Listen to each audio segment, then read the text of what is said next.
Je vous vois.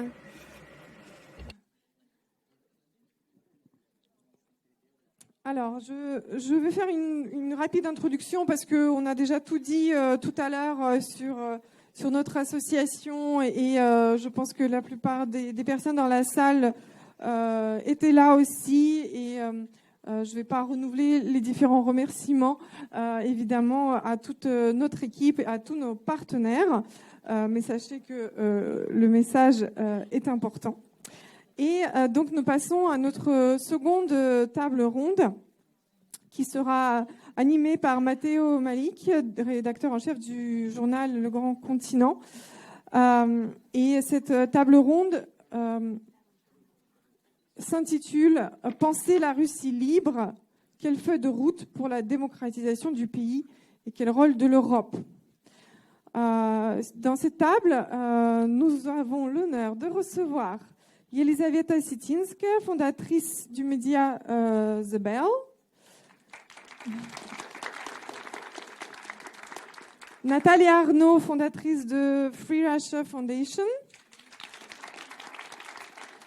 Boris Akounine, écrivain et cofondateur de l'organisation humanitaire True Russia. Bernard Guetta, eurodéputé. Sergei Golubok, avocat et spécialiste du droit international. Et enfin, Anastasia Shevchenko, personnalité politique et membre du comité anti-guerre. Et alors, en préambule, Monsieur Guetta, après avoir reçu hier la lettre de prison d'Ilya Yachine, que peut-être que vous avez pu découvrir dans Le Monde hier et qu'on a lu à Sciences Po à la conférence d'hier, a eu l'idée de lire aussi une déclaration, c'est ça ? Peut-être je vais le faire au fil de mon intervention. Ah, vous préférez comme ça ? D'accord. Finalement, oui. D'accord. Bon, c'est à vous de voir. Donc, je passe le micro à Matteo. Et bonne suite. Et nous aurons 15 minutes de questions à la fin. Merci beaucoup, merci chère Olga. Effectivement, vous avez déjà annoncé le thème de la discussion d'aujourd'hui et je n'y reviendrai pas, on aura l'occasion d'en discuter. Je voudrais moi aussi quand même remercier et féliciter aussi Russie Liberté, donc Olga et toute l'équipe pour vraiment cet événement à la fois courageux et utile. Donc voilà, merci beaucoup.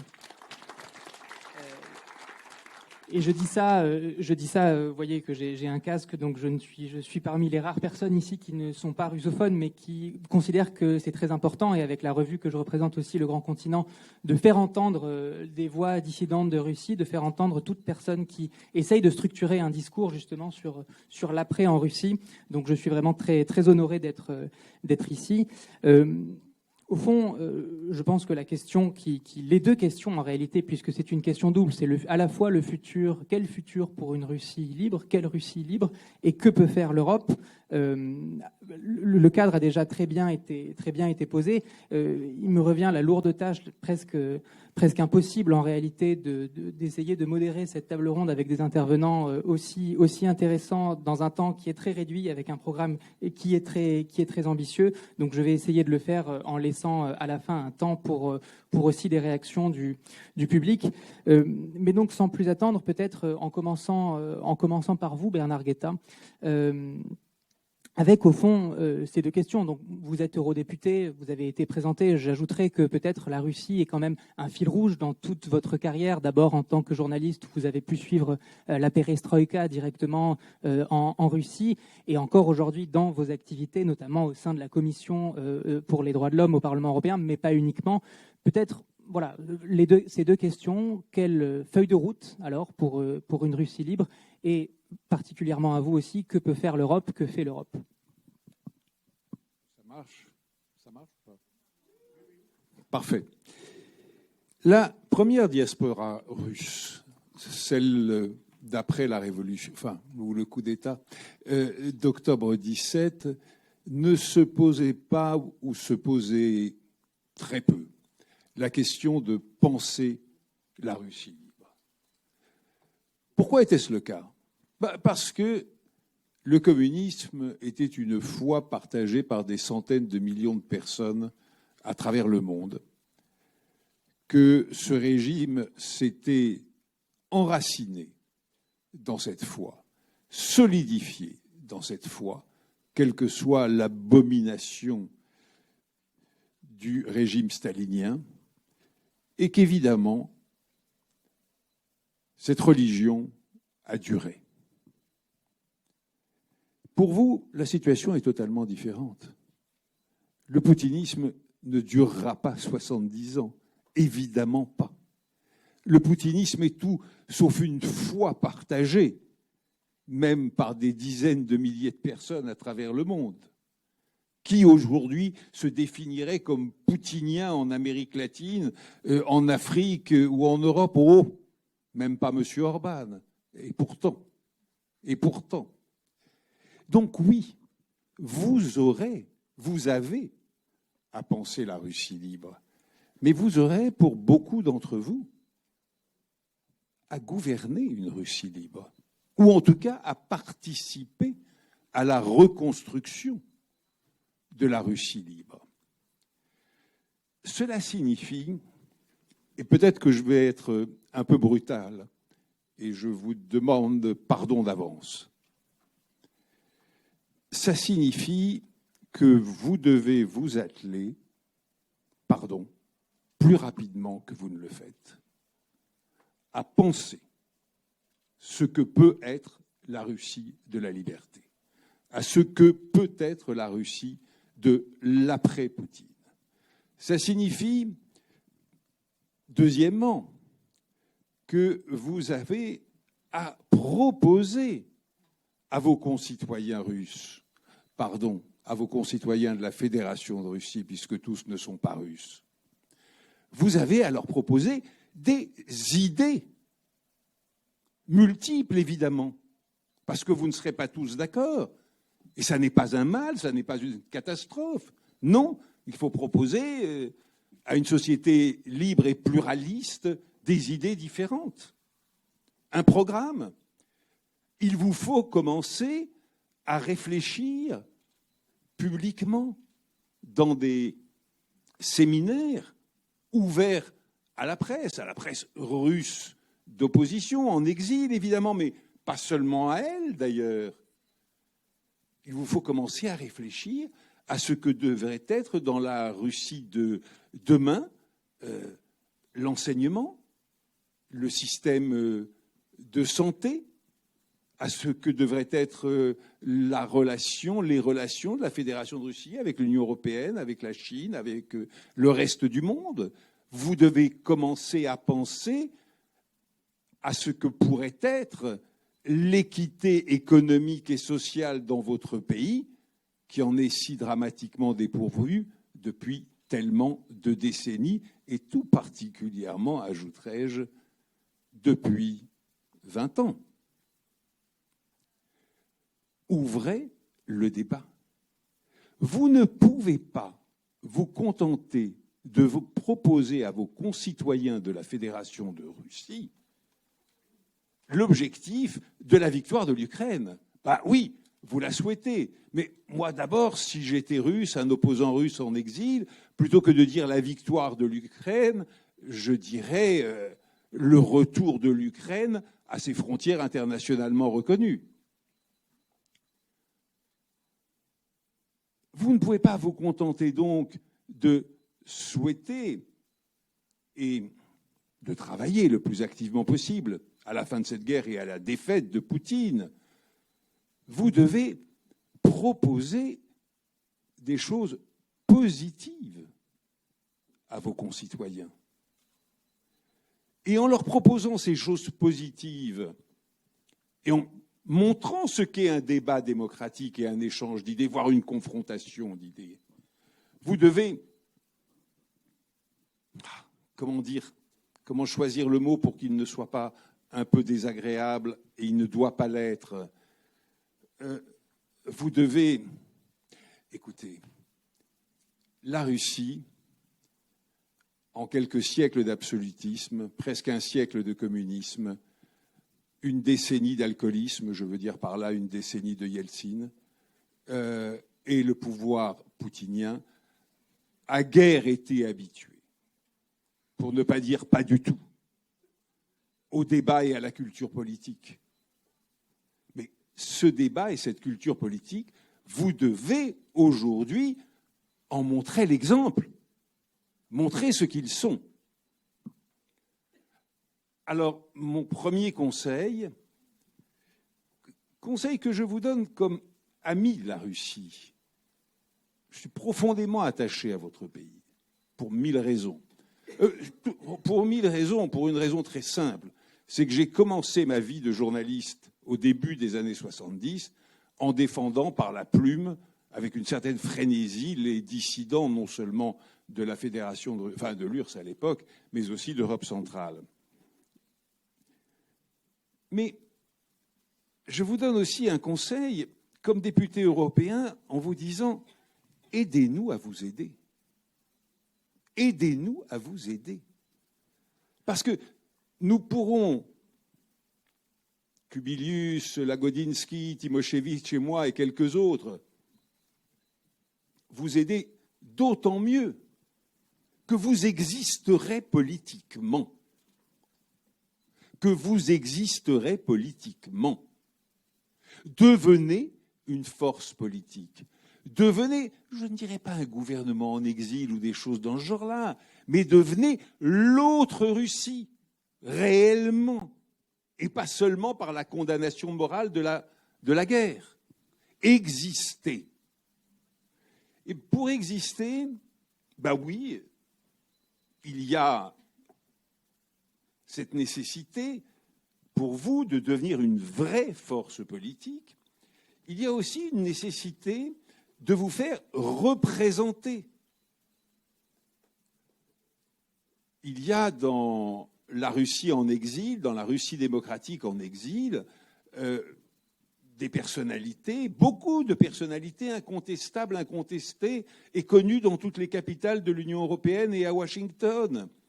Eh bien, il vous faut très vite, avant la fin de l'année, 3 représentants. Un grand universitaire, un grand écrivain, un grand scientifique, écrivain ou artiste, je sais pas. Il y a un grand écrivain, par exemple, ici. Enfin, c'est votre problème, c'est pas le mien. Des grands universitaires, écoutez, je ne vais pas prononcer de nom, parce que c'est pas à moi de le faire. Mais enfin, il y en a quand même un en France qui est assez bien connu. Et des grands scientifiques russes, écoutez, alors là, vous en avez des brouettes. Bon, alors vite, en plus, ils possèdent toutes les langues nécessaires, faites-vous représenter par des gens connus, sages, respectés, sur les sujets importants. Et puis, discutez entre vous et faites exister cette autre Russie. Et je voudrais terminer en vous lisant un petit morceau d'un texte que j'avais écrit et fait adopter il y a plus d'1 an déjà par les 4 principaux groupes politiques du Parlement européen, qui était une adresse au peuple russe. Et cette adresse au peuple russe, elle est très importante parce que les 3 sages que vous allez désigner pour vous représenter pourraient et devraient répondre aux présidents des groupes parlementaires du Parlement européen en disant « Vous vous êtes adressé au peuple russe, eh bien, nous vous répondons aujourd'hui.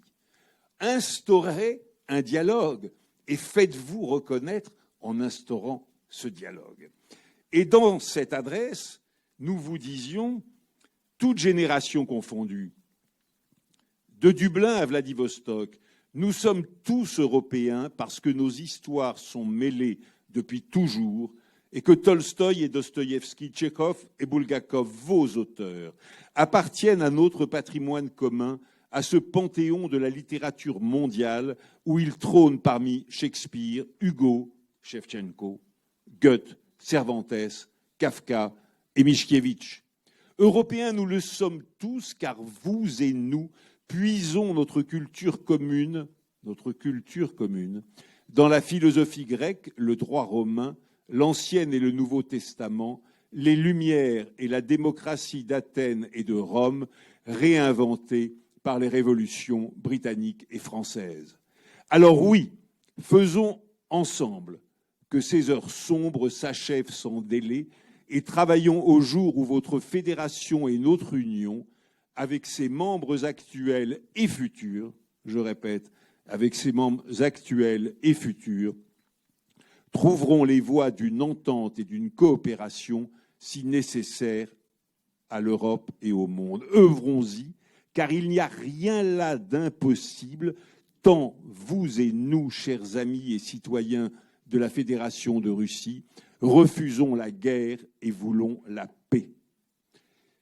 Répondez à ce texte. Répondez à ce texte. Faites-vous connaître. Devenez la véritable incarnation de votre nation. Je vous remercie. Merci beaucoup. Merci beaucoup Bernard Guetta pour cette intervention liminaire qui est à la fois un programme mais une interpellation, une invitation qui ne manquera pas de faire réagir, je pense, les autres représentants de notre panel, peut-être dans un second temps. Je voudrais enchaîner avec vous, Elisaveta, finalement sur les mêmes questions, c'est-à-dire comment penser cet après, comment structurer ce discours-là. Et ce discours, j'ai envie de dire qu'il se structure aussi beaucoup il doit se structurer en tout cas avec les nouvelles générations et dans des nouveaux espaces comme l'espace numérique que vous avez, choisi d'investir. Donc est-ce que vous pourriez nous livrer vos éléments de réponse sur cette feuille de route et ce rôle de l'Europe ?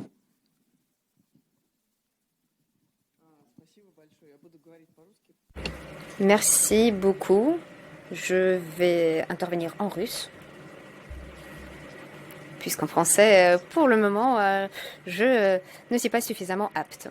Merci beaucoup de m'avoir invité à participer à cette table ronde.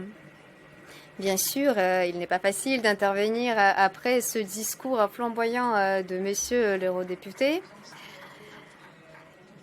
puisque l'expérience de la démocratie parlementaire, malheureusement, est inconnue aux habitants de la Russie dans la même mesure. Bien sûr, en Russie, il y a un parlement décoratif, on peut dire. Et au début de ma carrière de journaliste, j'étais même une correspondante du Parlement, mais c'était il y a presque 30 ans, 25 ans pour être plus précise. Et donc la majorité de Russes ont déjà oublié l'image de la vraie démocratie et du vrai débat et discours démocratique. Comment est-ce que cela doit se produire ? Comment, dans le système d'échange de positions entre les points de vue parfois différents et parfois divergentes, on peut avoir un résultat ?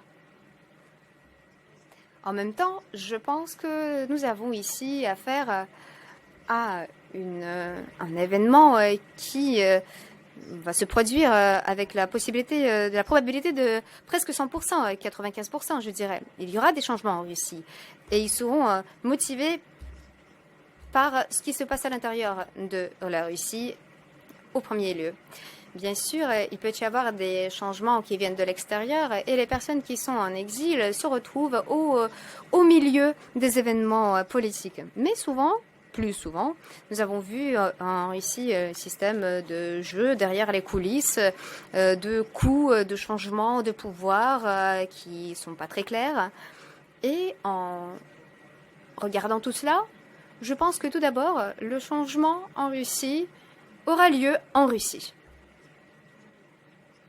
Et comme j'ai déjà dit, cela va se passer en Russie qui n'a pas d'habitude au système démocratique du changement de pouvoir, qui n'est pas habitué, disons, qui n'a pas de muscles qui peuvent aider à opérer ce changement.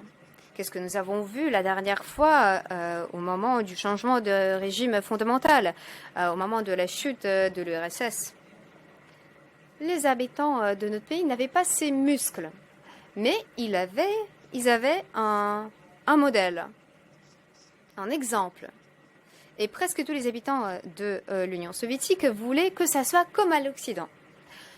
ça prenait des formes différentes. Il y avait ceux qui disaient que ça doit être la démocratie, la liberté, l'Europe, les États-Unis. Donc il y avait de nombreux termes, de nombreux mots, mais il y avait une image qui était plus alléchante que cette idée du communisme qui a été complètement discréditée. Et ici, je passe maintenant au rôle de l'Europe. Donc l'Europe pourrait jouer le rôle de ce modèle, de s'approprier ce rôle, mais pour l'instant, pour la majorité des Russes, à l'intérieur comme à l'extérieur de la Russie, l'Europe n'est plus un modèle. Pourquoi? C'est parce que je comprends pourquoi ça se passe. Parce qu'il y a la guerre sanglante, meurtrière qui a lieu, qui a été déclenchée par le régime russe. Et bien évidemment, les politiciens dans d'autres pays réagissent à cela. Mais en fait, les Russes qui se trouvent en Russie n'ont presque plus de possibilité de voir ce modèle, ce rêve. Ou bien c'est possible pour ceux qui ont des possibilités, de grandes possibilités et qui gagnent beaucoup d'argent. Et maintenant, ce sont les personnes qui sont proches au régime. Donc, le paradoxe, c'est que ceux qui partageraient les soi-disant valeurs européennes et pourraient véhiculer ce modèle dans la société ne peuvent pas voir ce modèle. Moi, je représente la classe moyenne, disons le haut moyen classe en Russie. Donc je représente cette strate sociale. Tous les médias que j'ai créés, dans lesquels je travaillais, ils visaient cette strate sociale. Donc je continue à sentir les besoins de mon public. Mes collègues, dans ce sens, et mon public maintenant, n'ont pas cette possibilité de voir et de partager les valeurs européennes comme ils avaient peut-être cette possibilité avant. Et la deuxième partie de ce paradoxe, vous savez peut-être que je suis souvent en communication avec les entrepreneurs, avec les innovateurs. Et je fais des interviews qui visent spécialement ces groupes de sociétés. Donc je vois que les entrepreneurs et les innovateurs qui se trouvent en dehors de la Russie, qui pourraient faire ce lien, être ce pont entre la Russie et l'Europe, en montrant que c'est possible, ces valeurs sont possibles, et nous pouvons trouver notre place pour représenter la démocratie au sein de ces valeurs. Maintenant, ils évitent de communiquer en russe, puisque pour eux, c'est un grand risque du point de vue de leur succès, de leur possibilité d'innover, d'entreprendre, et ça concerne aussi les chercheurs. Je sais à quel point maintenant de nombreuses personnes n'aiment pas révéler leurs origines russes et montrer quelconque lien avec la Russie, puisque sinon les résultats de leur travail seront complètement détruits. Et j'aimerais donc m'adresser à cette Europe collective qui est ici représentée par l'eurodéputé et par les chercheurs et par d'autres personnes imminentes. Donc essayer de recréer les conditions pour les Russes où cet Occident collectif pourrait être modèle pour la majorité des Russes. Merci. Merci beaucoup.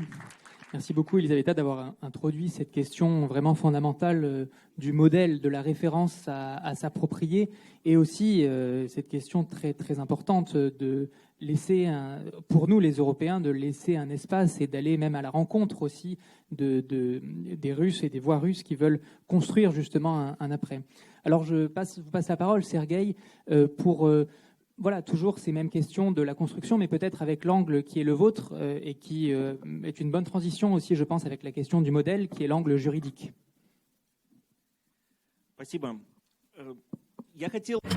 Merci beaucoup. Moi, j'aimerais m'adresser aux deux textes que nous avons entendus hier, que nous avons reçus des personnes qui se retrouvent en prison, dans les prisons poutiniennes. Donc tout d'abord, les mots d'Ilya Yashin qui comme moi je l'ai compris, qu'il faut reconnaître les erreurs que nous avons commises dans les années 90 et dans les années 2000. Les erreurs qui ont permis d'arriver à la situation que nous connaissons aujourd'hui. Donc les répressions à l'intérieur du pays, répression violente et une agression extérieure criminelle. Et d'autre part, pour moi, c'était très important d'entendre les mots de Vladimir Kara-Murza, que nous avons entendu également, sur les erreurs ou les manquements, on peut dire, des années 90 dans le domaine juridique, justement. Donc, le procès sur le Parti communiste, contre le Parti communiste, sur l'EBDF qui est resté président de la Cour suprême, et alors on sait très bien que c'était lui qui avait mené ses verdicts contre les dissidents à l'époque soviétique. Et tout cela nous mène à une conclusion importante, c'est-à-dire que cet objectif qui était poursuivi dans les années 90, c'est les réformes économiques, c'était en quelque sorte le seul objectif de ces années-là. Et en tout cas, il n'y avait pas de barrière entre la Russie et l'Europe de ce point de vue-là. Après, il y a le cas de la Turquie ou d'autres pays avec lesquels c'est un peu plus compliqué. Mais en tout cas, cet objectif de mener ces réformes économiques et d'occulter tout le reste, c'est cela qui a mené à cette situation qui ne nous a pas permis de créer des institutions juridiques qui sont nécessaires pour arrêter une dictature, pour éviter une dictature. Et au XXe siècle, nous connaissons des exemples réussis de création de ces structures, non pas de réforme, mais de création de ces structures après une dictature, après un régime totalitaire. C'est l'Allemagne, c'est le cas de l'Allemagne après le nazisme. Ce sont les pays baltes et la Pologne peut-être, après la période socialiste. Et c'est très important pour ces leçons d'y réfléchir avant la transition du pouvoir. Par exemple, si l'on prend les idéologues de la dénazification de l'Allemagne, c'était des personnes qui étaient en exil aux États-Unis et qui réfléchissaient déjà en 1942, 1943, qui préparaient déjà le terrain pour cette Allemagne post-nazie, pour recréer un système juridique.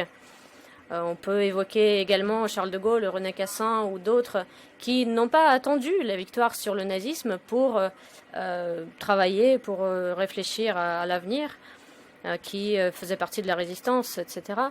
Et ici, nous pouvons avoir des approches différentes. Nous pouvons nous appuyer sur le droit romain, nous pouvons nous appuyer sur d'autres systèmes juridiques. Il y a aussi l'expérience très importante de la Russie avant le communisme, qui, pour le système juridique, pourrait nous inspirer également.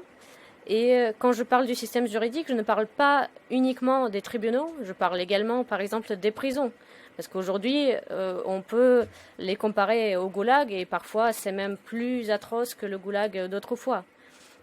Parfois, les avocats nous disent que dans les goulags, il y avait plus de clarté, plus de discipline, plus de transparence qu'aujourd'hui. Ensuite, on peut parler de la police, on peut parler de tous les mécanismes qui sont nécessaires pour que ce système fonctionne. Et je voulais souligner aussi un point très important. Quand Poutine a commencé à utiliser le système de justice pénale dans les années 2000, quasiment personne n'a essayé de résister. Il n'y avait pas de juge. Il y a peut-être quelques exceptions, pas plus de 5 ou 10 exceptions qui essayaient de résister. Et ils n'étaient pas du tout unis. C'était des personnes individuelles. Mais personne n'a lutter pour garder un système juridique indépendant et libre, comme on le voit aujourd'hui en Pologne ou en Israël, quand il y a des atteintes portées à ce système. On peut parler aussi d'autres pans de ce système juridique, les avocats ou d'autres métiers qui s'adaptent à la situation actuelle. Et alors personne à l'intérieur de ce système n'a essayé de résister. Par exemple, lors du procès de Yukos ou le procès de Danilkin, nous en souvenons encore aujourd'hui. Et ce qui a aidé cette personne, c'est qu'elle n'avait travaillé que 6 mois dans ce système. Mais en tout cas, ce système a été créé pour qu'il y ait une hiérarchie et pour qu'il n'y ait aucun changement possible. Il y avait en fait, en quelque sorte, du papier peint neuf qui était collé sur des murs qui étaient en train de s'écrouler. Donc on n'a pas vraiment reconstruit un vrai système juridique. Et si nous n'en avons pas ce système, s'il n'y a pas de principe de complémentarité, on peut ici évoquer le procès de Nuremberg. Il faut penser aussi aux tribunaux qui vont avoir lieu à l'intérieur de la Russie, comme au Rwanda, comme en Yougoslavie, en ex-Yougoslavie, etc. Il y avait des procès dans différents pays. On peut parler aussi des mécanismes internationaux. C'est très bien qu'ils existent, mais ils ne pourront jamais couvrir toute la responsabilité que porte le système juridique national. Et c'est dès maintenant qu'il faut penser et qu'il faut réfléchir à réformer ce système. Donc l'argument qui est évoqué souvent, on nous dit vous proposez une lustration de juges. Je pense que c'est complètement nécessaire, inévitable, parce que sans ce processus, on ne pourra rien faire d'autre. Mais comment on pourra trouver des juges pour chaque lieu, pour chaque petite ville en Russie? Mais on peut évoquer cette petite blague soviétique. Est-ce que si vous avez de l'expérience dans le domaine du commerce soviétique, nous n'avons pas envie de travailler avec vous. Mais en fait, je vais vous dire une chose. C'est pas nécessaire d'avoir un diplôme en droit pour être juge. Et il y a plein d'exemples dans d'autres pays où les juges ne sont pas diplômés en droit. C'est tout à fait possible de travailler dans le système juridique sans avoir un diplôme en droit. La seule chose qu'il soit nécessaire pour un juge, c'est qu'il soit ou qu'elle soit indépendant. Et c'est ça qui est important. Et cette expérience d'indépendance, d'autonomie est beaucoup plus importante que l'expérience juridique. Donc je pense que c'est déjà une réponse très importante à cette question. Et c'est qu'un exemple parmi d'autres de problèmes auxquels nous allons faire face.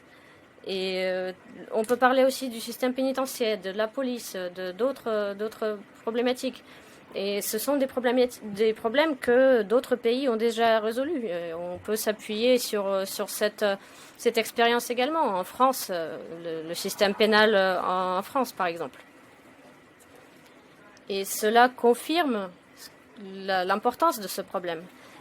Et la Russie a une très bonne possibilité de le faire, de partir de zéro et de recréer un système. Parce que sans ce système-là, rien d'autre ne pourra fonctionner. Et nous ne pourrons rien faire d'autre. Ni les élections, ni la politique, rien du tout. Parce que quand nous parlons des élections, alors qui va juger des différends ou des litiges par rapport aux élections? Qui va juger des cas de fraude ou d'autres? Donc c'est pas toujours très intéressant, mais c'est super important. Il faut vraiment faire attention à tout cela.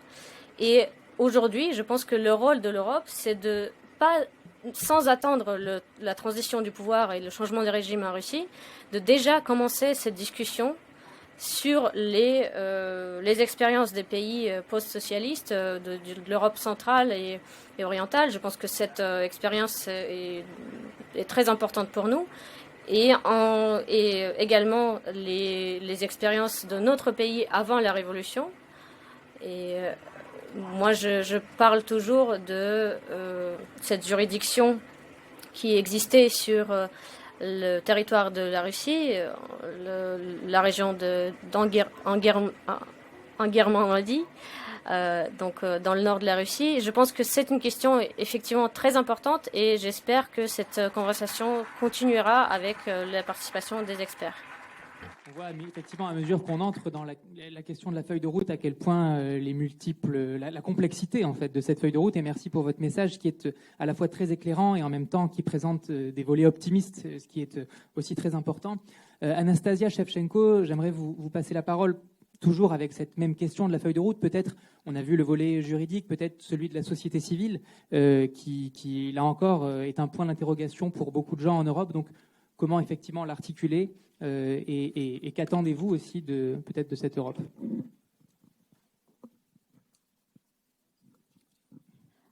Слышно, да, меня? Merci beaucoup pour la question. Et puis, merci à Russie Liberté pour l'invitation. Буду говорить по-русски, конечно. Je vais parler en russe, bien sûr, parce qu'il y a déjà beaucoup trop de stress dans ma vie. Donc, merci pour cette question sur la société civile. Moi, aujourd'hui, j'aimerais vous parler au nom de la société civile qui est représentée ici. Il y a beaucoup de personnes que je connais dans cette salle. Il y a des militants, des représentants de la diaspora russe. Et on dit aujourd'hui qu'il faut agir vite, qu'il faut agir d'une manière efficace. Mais regardez ces visages. Effectivement, ce sont des personnes qui agissent beaucoup, qui travaillent beaucoup. Et merci beaucoup pour cet équilibre de genre qui est représenté sur cette scène. Je pense que c'est pour cela qu'on m'invite, parce que je suis une femme. Parfois, donc moi je suis partie de la Russie et comme des personnes qui sont parties, qui ont fui la Russie pour des questions politiques ou autres. Donc bien sûr ici nous ne sommes plus sous le joug de Poutine, nous sommes hors son contrôle et nous voyons qu'il y a vraiment une communauté démocratique. Et nous savons vivre en démocratie. Et nous voyons que nous pouvons être fiers, tout à fait fiers de ce que nous pouvons dire ici, alors qu'en Russie, nous ne pouvons pas le dire fièrement. Je suis femme, je suis une personne queer, je suis une personne de Buryatie, je suis une militante LGBT, etc. Donc, toute cette identification est très importante.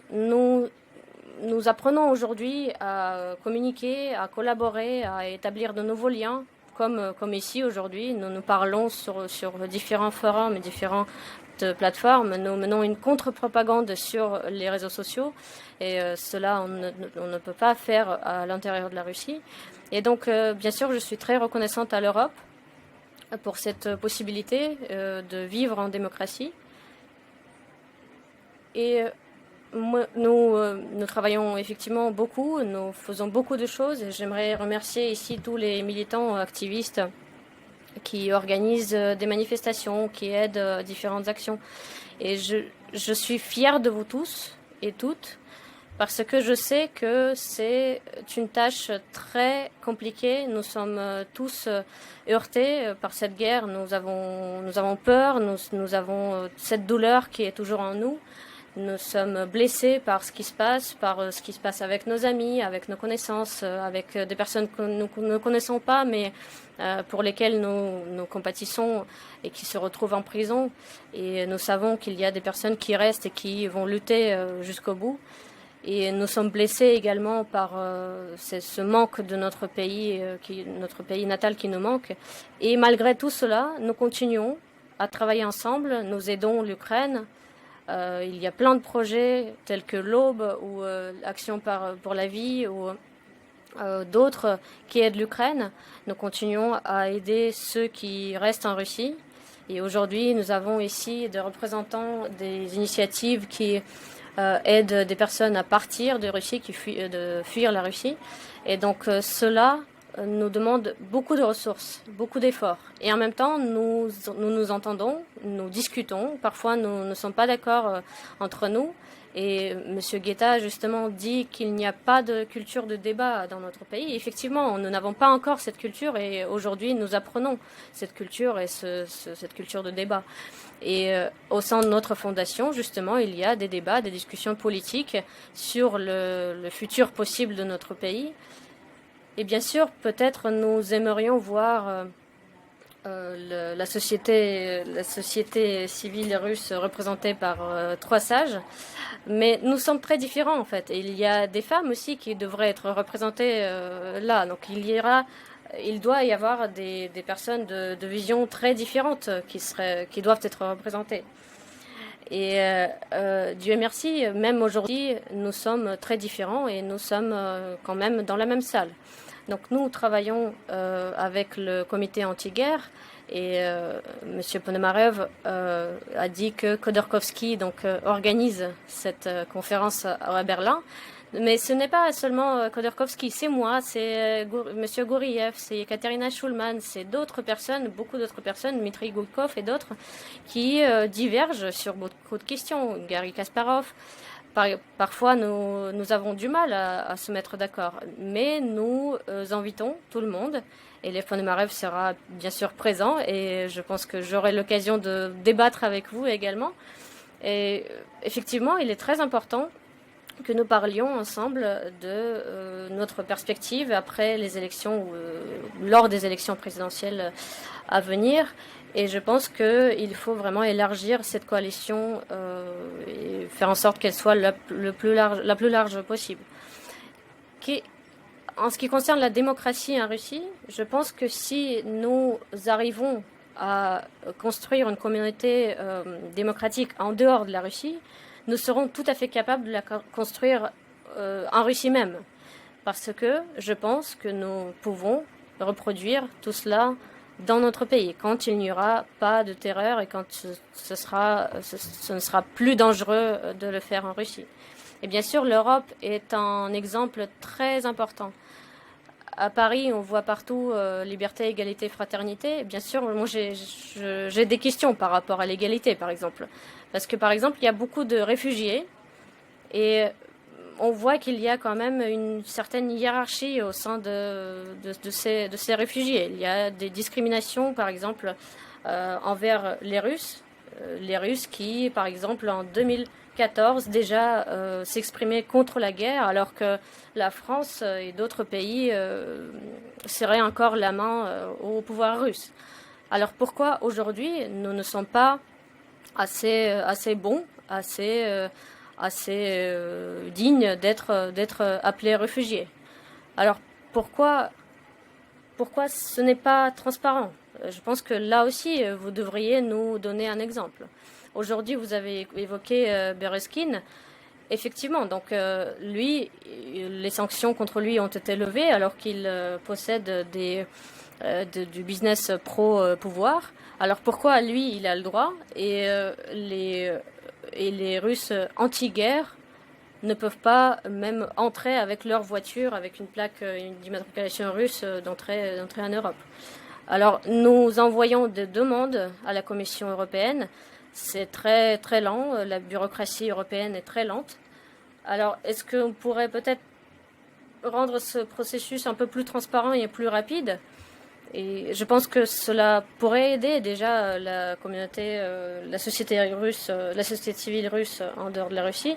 Mais en tout cas, j'ai foi en nous et j'espère que l'Europe nous soutiendra également. Merci beaucoup pour ce tableau et pour ce message là aussi optimiste et utile qui commence un peu à dessiner presque une stratégie politique qui évidemment est encore longue et le chemin n'est pas tout tracé mais qui est absolument nécessaire. Dans cet effort-là, dans ce combat-là, Natalia Arnaud, vous l'avez mené depuis longtemps, et jusqu'à même parfois l'inimaginable, des situations vraiment terriblement dramatiques. Est-ce que vous pourriez revenir peut-être sur ce parcours et sur ce que vous faites aujourd'hui, justement pour aller dans le sens d'une Russie plus libre ?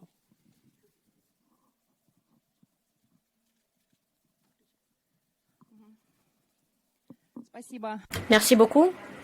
Je vais parler en russe également. Merci à Russie Liberté pour cette magnifique idée de cet événement, ce forum. Notre table ronde est très intéressante. Moi, j'en viens à oublier que je suis moi-même intervenante à cette table ronde parce que c'est tellement intéressant de suivre cette discussion. C'était très intéressant également de voir la présentation de toutes les initiatives anti-guerre. J'étais vraiment inspirée et touchée par le discours de Bernard Guetta, l'eurodéputé. Donc j'attendais à ce qu'ils disent que bientôt notre étoile de notre espoir va apparaître en citant le poète. Et bien sûr, c'est difficile de parler de ce qui se passe. C'est terrible, c'est atroce, ça nous blesse. C'est une vraie tragédie pour l'Ukraine. Mais c'est aussi une catastrophe terrible pour la Russie, pour nous tous, pour les Russes qui comprennent ce qui se passe et la profondeur de cette horreur. Et en même temps, c'est horrible de voir il y a tant de Russes qui ne le comprennent pas, mais que nous devons bien sûr attendre également avec notre message. Merci à Elisaveta pour ce discours sur le modèle de l'Europe. Je suis d'accord avec vous et je voulais rajouter que tous les processus en fait aujourd'hui sont mondiaux, sont globalisés et bien sûr l'immigration a toujours joué un rôle très important. Nous le connaissons déjà avec l'exemple de l'immigration russe et des pays de l'ex-Union soviétique. Souvent des personnes exilées revenaient dans leur pays pour reconstruire leur pays. Bien sûr, on peut évoquer également l'exemple de l'Ukraine, de la Géorgie, des pays baltes. Et le président de la Lettonie n'est pas né en Lettonie. Il était effectivement exilé également. Donc on peut évoquer plein d'exemples qui nous montrent qu'on peut tout à fait revenir de l'exil et de participer à la reconstruction du pays. Et il y a des personnes qui sont en exil depuis des dizaines d'années et qui reviennent après. Il y a des personnes comme ça au Chili, en Corée, dans beaucoup d'autres pays. Et en tout cas, l'immigration, je pense, doit aider les processus qui se passent à l'intérieur du pays. Nous avons la chance d'avoir accès aux technologies, aux outils qui nous sont disponibles pour nous ici. Donc moi, bien sûr, j'ai la foi en la Russie libre et qu'elle sera libre un jour. Et je pense que le Premier ministre et le président de cette Russie libre sont soit en exil aujourd'hui, soit emprisonnés. Donc bien sûr, nous devons parler aussi au public à l'étranger, à l'extérieur de la Russie, et rappeler sans cesse que la société civile russe c'est la première ligne en fait qui a commencé la lutte contre le régime de Poutine. Nous sommes les premières victimes de ce régime. Nous connaissons la force et l'atrocité de ce régime qui nous a touchés en premier lieu. Et nous disons toujours que ce régime est corrompu et dangereux et sanguinaire. Nous parlons de ces répressions à l'intérieur de la Russie, mais qui seront inévitablement, qui auront un impact sur les autres pays. Et en même temps, il faut également rappeler que nous ne sommes pas uniquement des organisations non désirables ou des agents de l'étranger, nous sommes des agents de changement. Nous sommes les Russes démocratiques, pro-démocratiques, qui doivent prendre cette responsabilité et prendre notre destin entre nos mains et agir pour notre avenir, pour les Ukrainiens et pour l'Occident, pour le monde démocratique. On peut y inclure la Corée du Sud, par exemple, qui n'est pas en Europe, mais qui fait partie de ce monde démocratique. Pour nous, bien sûr, la victoire de l'Ukraine est très importante. Et nous, en plus de cela, nous devons mener ce travail de la démocratisation de la Russie, parce que seule la démocratisation de la Russie peut garantir une paix durable dans toute la région, parce que la Russie est un facteur important dans cette région, et cela dépend de nous, nous pouvons le faire. C'est très difficile d'y croire aujourd'hui quand il y a les missiles qui tombent sur l'Ukraine et quand ce régime est très fort. Mais en même temps, l'histoire nous montre que même quand... moi, je suis un peu moins âgée que Boris Akounine, mais même moi, je me rappelle que on avait cette impression que l'Union soviétique allait durer éternellement. Et vous avez sûrement vu ces blagues sur Internet, ces mèmes qui nous disent que Ceausescu et Kadhafi et Saddam Hussein avaient 90% de voix et qui se moquaient de Poutine qui n'en avait que 85. Mais tout change et il faut tenir compte de cela. Et je pense que tout peut changer très vite et il faut s'y préparer. C'est très important de s'y préparer. C'est très important d'avoir la foi. Je pense que c'est quelque part la chose la plus importante qui nous porte. Et j'espère que un jour,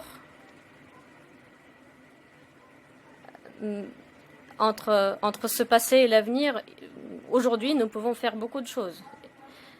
Et Anastasia a très bien dit que nous pouvons faire beaucoup et nous faisons beaucoup alors que nous sommes tous traumatisés, blessés, nous ne dormons pas assez, nous travaillons beaucoup. Les Russes font beaucoup de choses également. Il y a la résistance, il y a toujours de la résistance. Dès le début du régime poutinien, il y avait des protestations, des manifestations contre les répressions envers les médias, contre l'arrestation de Khodorkovsky. Il y avait la marche des mécontents, de personnes qui n'étaient pas d'accord. Il y avait les vidéos sur la corruption de Medvedev, de Poutine, des palais qu'il a fait construire. Et donc aujourd'hui, cette résistance russe existe toujours à l'intérieur de la Russie. Elle est peut-être moins visible, moins forte parce qu'il n'y a plus de médias indépendants en Russie. Et c'est dangereux, même pour les journalistes occidentaux comme Evan Gershkovich qui en a payé le prix. Mais même OVD Info nous dit qu'il y a tous les jours des arrestations pour des actions de protestation contre la guerre, contre le régime. Et en exil, nous faisons également beaucoup de choses et nous continuons cette résistance. Bien sûr, nous pouvons toujours faire plus, nous pouvons toujours faire mieux et nous pouvons toujours être plus unis, mais je pense que nous allons dans la bonne direction. Et je pense qu'il ne faut pas qu'on constitue un seul et même parti. Ce qui nous unit, c'est le plus important. Nous sommes contre la guerre et nous sommes pour la démocratie. Et c'est déjà une très bonne base solide pour cette coalition. La deuxième chose, on l'a déjà évoqué lors de la table ronde précédente par Dmitry Kolesev et autres, nous avons un public à l'intérieur de la Russie. 10 millions ou 30 millions, les chiffres peuvent varier, mais en tout cas, nous avons une influence. Nous pouvons avoir un impact et nous savons comment lutter contre la propagande du Kremlin. Nous pouvons faire encore plus et nous pourrions faire encore plus si on n'avait pas ces sanctions du Big Tech et si on avait plus de moyens de cibler notre public et d'avoir plus de ressources. Et la troisième chose... Ça, on en parle moins et il faut en parler davantage. Nous l'avons déjà fait. Peut-être on était un peu gênés d'en parler, mais c'est important. Nastia a mentionné les projets menés par les Russes consacrés à l'aide aux Ukrainiens. Nous avons aidé, par exemple, des milliers d'Ukrainiens. En plus, on a assuré l'évacuation de nombreux journalistes de Russie, par exemple, ceux qui sont les prisonniers du Kremlin. Et nous aussi, nous faisons des recherches et des personnes qui ont été déportées, forcées à déportation, y compris les enfants. Les Russes font beaucoup. Les Russes sont venus chercher les réfugiés ukrainiens à la frontière polonaise. Ils essayent de s'enfuir de la Russie, ils essayent d'aider les familles ukrainiennes. C'est important d'en parler. C'est important de voir ces efforts. Quatrième chose, Bernard Guetta nous a demandé aidez-nous à vous aider. Et je peux dire oui, nous pouvons vous aider. Nous ne voulons pas être votre mal de tête. Non, nous n'allons pas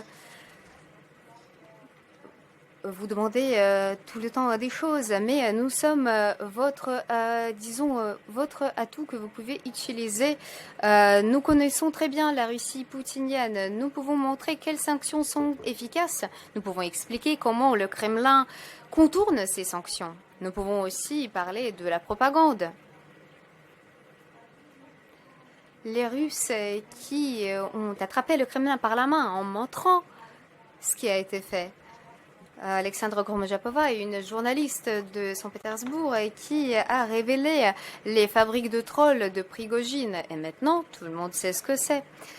Le journal de Pskov qui a parlé en premier de l'intervention de Russie, de l'invasion en 2014 dans l'Ukraine de l'Est. C'est notre fondation aussi. Et d'autres recherches à ce sujet, d'autres articles, quand nous avons pu analyser les données sur les exportations et les importations en Russie, nous avons vu que la Russie continue à contourner les sanctions. Et les drones et les micropuces sont toujours livrés en Russie en contournant les voies habituelles.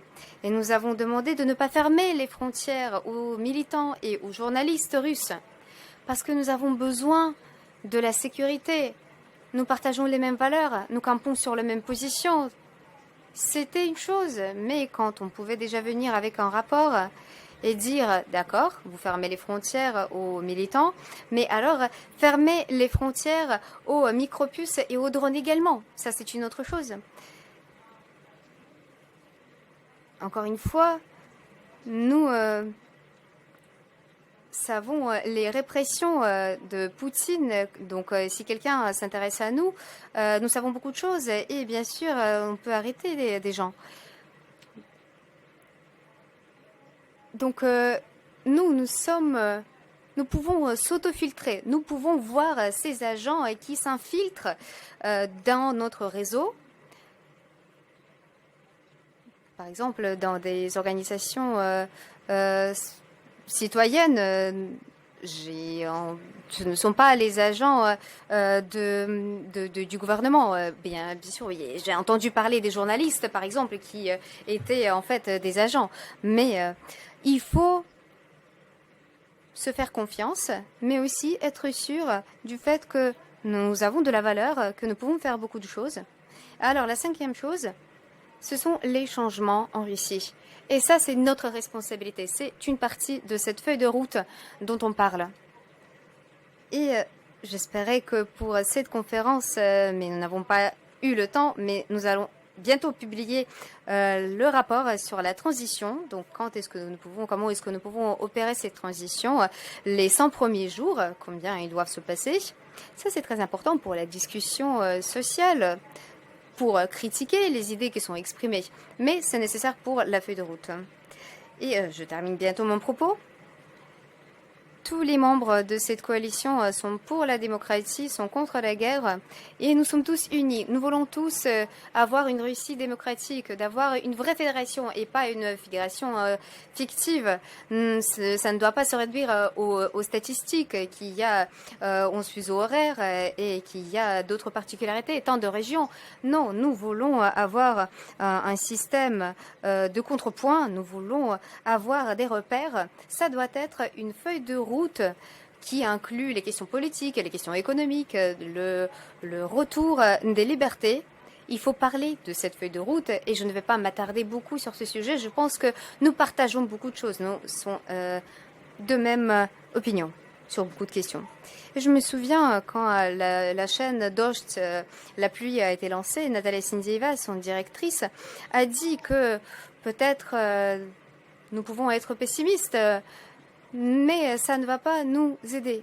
Quand la chaîne a été lancée, Natalia Sindieva a dit, et ça a été beaucoup relayé l'année dernière, 2 personnes regardaient par la fenêtre. Il y en a une qui voyait la pluie et d'autres qui voyaient le ciel bleu et qui voyaient aussi les fleurs et les feuilles vertes. Donc si vous regardez par la fenêtre, vous pouvez voir de la boue, de la saleté. Mais maintenant, ça me vient à l'esprit qu'elle a lu cet extrait de poésie. Et bien sûr, quand je regarde par la fenêtre, moi, je vois les organisations comme Filles par la forêt, je vois Verstka, je vois la plateforme de Berlin, je vois la résistance féministe anti-guerre. Je nous vois tous. Nous sommes magnifiques, nous faisons beaucoup de choses. On peut être sceptique et je me souviens de M. Karamurza qui a dit que Nemtsov était le meilleur président de la Russie que nous n'avons pas eu. Et je suis sûre que Vladimir Karamurza sera le meilleur ministre des Affaires étrangères de la Russie libre. Et j'ai vu Noise MC à son concert à Paris il y a quelques jours et je voyais toutes les personnes présentes. Je ne voulais pas penser que, bien sûr, c'est bien qu'il voyage, que nous pouvons tous voir ses concerts, mais moi je me suis dit, ça serait magnifique quand Noise fera un grand concert sur la place rouge dans la Russie libre. Croyons à ce premier pas vers la Russie libre. Merci. Merci beaucoup. Merci beaucoup pour votre message et pour l'accent mis finalement sur la capacité à changer les choses vraiment. Et je retiens de votre intervention cette image au fond que ceux que le régime de Poutine désigne et persécute comme des agents de l'étranger, j'ai compris qu'il y en avait un certain nombre dans cette salle, sont en fait les agents du changement, vraiment qui peuvent changer les choses. Et pour finir, je me tourne vers vous, Boris Akounine, puisque cette capacité à changer les choses comme intellectuel, c'est-à-dire comme écrivain engagé, je pense que vous y croyez. Après avoir écouté toutes ces interventions, quel est, vous, votre message, justement, pour cette feuille de route et pour ce nécessaire débat d'idées qu'il faut structurer, que Bernard Guetta a évoqué au début aussi?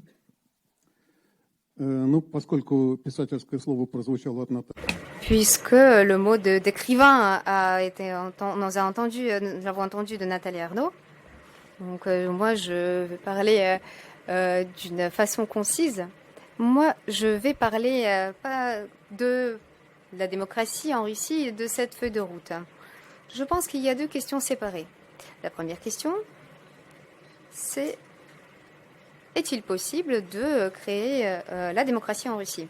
Deuxième question, est-il possible de maintenir cet ordre démocratique en Russie? Ce sont 2 questions séparées. L'histoire du siècle passé nous montre que la réponse à la première question est positive. En février 2017 et en août 91, la Russie a vu la création de l'ordre démocratique. Donc c'est possible. Et je n'ai pas de doute quant au fait que le régime poutinien ou post-poutinien verra venir le régime démocratique à sa place. Donc, nous verrons la même chose que nous avons vu dans les années 90. Donc, on va écouter la même histoire une énième fois. Donc, on verra le séparatisme, puis on verra l'entrée en pouvoir des forces de sécurité. Et ensuite, ça va retomber à la même chose. Donc, qu'est-ce qu'on peut faire pour l'éviter, ce schéma? Je pense qu'il faut, dès le début, comprendre plusieurs choses. Je pense que la réponse à la question à qui la faute, la lustration, les tribunaux des criminels, nous avons vu déjà tout ça. Par exemple, avec Staline, nous avons vu les procès contre Staline, mais puis nous voyons son image renaître. Et cette restauration de l'Empire est due aux conditions simples et physiques. Donc, je pense qu'il faut faire la chose qu'il faut faire. La Russie doit subir la désimpérialisation. Elle doit cesser d'être un empire. Puisque plusieurs personnes disent, de nombreuses personnes disent que la Russie fait partie de l'Europe, c'est une partie de la vérité. La Russie appartient à la tradition culturelle européenne, mais du point de vue étatique, elle appartient à la tradition asiatique. Ça a toujours été comme ça. Ça a été un pays super centralisé où les décisions ont été prises dans la capitale. Et à chaque fois que le pouvoir central était affaibli, l'État s'écroulait et il fallait rétablir cette super centralisation d'une façon forcée. Donc, la solution, ce ne sont pas les belles paroles sur la démocratie, ce ne sont pas les élections libres et la presse libre. Nous l'avons déjà vu et ça n'a pas marché. Je pense que, à mon avis, il faut la décentralisation de la Russie. La Russie doit être transformée de cet État centralisé en fédération ou peut-être en confédération. C'est la première chose qui doit être faite. Et ensuite, les processus de démocratisation doivent avoir lieu dans chaque partie du territoire, étant donné les conditions locales et en fonction du désir de la population locale. Je peux imaginer que dans ce territoire, je ne sais pas comment il va s'appeler à l'avenir, dans ces différentes parties, il y aura des démocraties différentes. Et donc, quelques territoires aimeront suivre les lois de charia. Et bon, c'est leur droit.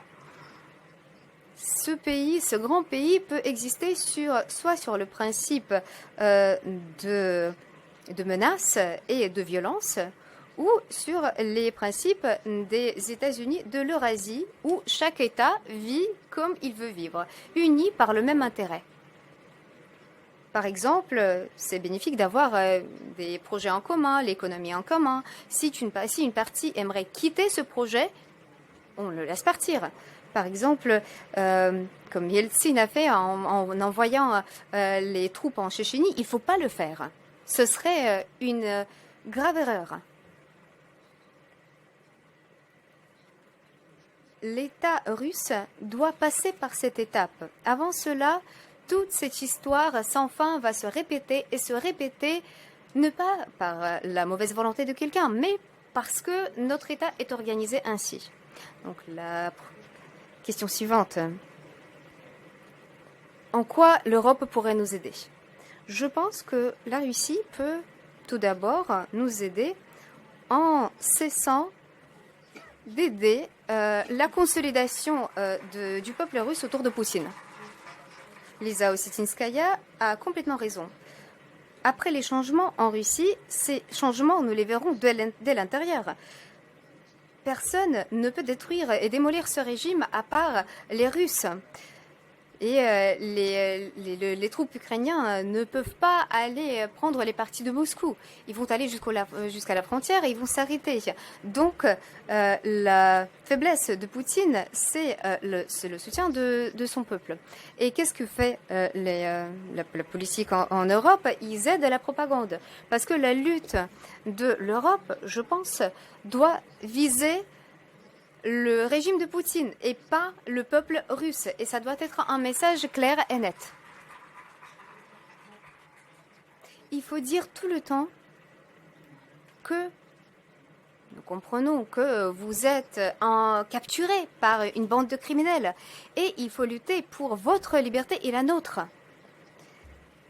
Et avant que ce message ne résonne partout en Europe, avant qu'il ne soit entendu par la population russe, des limites supplémentaires qui visent le peuple ordinaire, ils sont tout de suite relayés par la propagande russe et cela renforce M. Poutine. Et pour nous tous, c'est impossible de le regarder. Donc voilà les réponses à des questions qui m'ont été données comme devoir. Merci. Merci beaucoup. Là encore, très, très éclairant et très, oui, j'allais dire, qui nous met collectivement aussi au défi d'apporter des réponses à ces interpellations. Comme évidemment le temps passe et que nous aimerions avoir un petit moment à la fin pour les questions, je demanderai peut-être à chacun de vous successivement d'apporter une réaction assez rapide, assez ramassé dans le temps à ce qui a été dit, en commençant par vous, Bernard Guetta, qui nous avait interpellé au début, peut-être une réaction après les interventions. Plusieurs d'entre elles, même beaucoup d'entre elles, m'ont rassuré. Elles allaient dans la même direction. Donc, je suis heureux de ce que j'ai entendu, de beaucoup des choses que j'ai entendues. Je voudrais, et je vous en remercie, je voudrais ajouter une chose. Contrairement à ce que pensent beaucoup de gens en dehors de la Russie, mais aussi en Russie même, il y a depuis maintenant presque 2 siècles, pas tout à fait, mais presque 2 siècles en Russie, un combat constant pour la démocratie et pour la liberté. Un combat qui, à chaque fois, n'a pas abouti. Mais enfin, quand même, l'ébullition politique de la deuxième moitié du XIXe siècle, enfin, quand même, 1905, mais quand même, février 1917, je dis bien février, mais quand même, l'immense espoir, l'immense réveil de la Russie et de toutes les républiques soviétiques à l'époque pendant la perestroïka, mais quand même, les manifestations d'il y a 10 ans, ou presque 10 ans, contre la réélection de Poutine dans tant de villes russes. En vérité, ce combat a été permanent depuis un long moment. Donc, cessons, je ne le dis pas pour les personnes qui sont ici, mais ne laissons plus dire qu'il n'y aurait pas d'adhésion, d'espoir, de démocratie et de liberté en Russie, et que les Russes seraient génétiquement des serfs, pour ne pas dire des esclaves. Rien n'est plus odieux et rien n'est plus stupide, rien n'est plus contraire à la vérité. Et le jour où vous commencerez, vous l'opposition, à rappeler cela avec fierté, c'est-à-dire à vous ressaisir d'une histoire qui n'est pas qu'une humiliation, qui est aussi un combat permanent, vous commencerez à changer beaucoup de choses dans l'esprit de vos concitoyens de la Fédération. Faites-le. Merci. Elisaveta.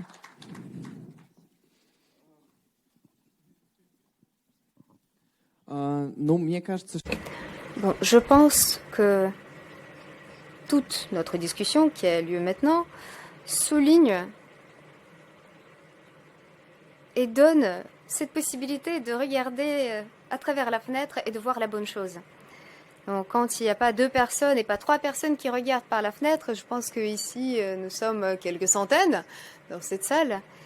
Et ils regardent par le bon objectif. Chacun a son objectif. Et c'est magnifique. Chaque objectif est différent, mais nous partageons les mêmes valeurs, nous voyons les mêmes valeurs. Et cela donne l'espoir à ce que la Russie sera libre. Merci beaucoup. Sergueï, si vous voulez aussi réagir. Merci. Je pense que ce cadre de destruction de la nature impérialiste, c'est un cadre très important pour regarder la situation dans l'avenir.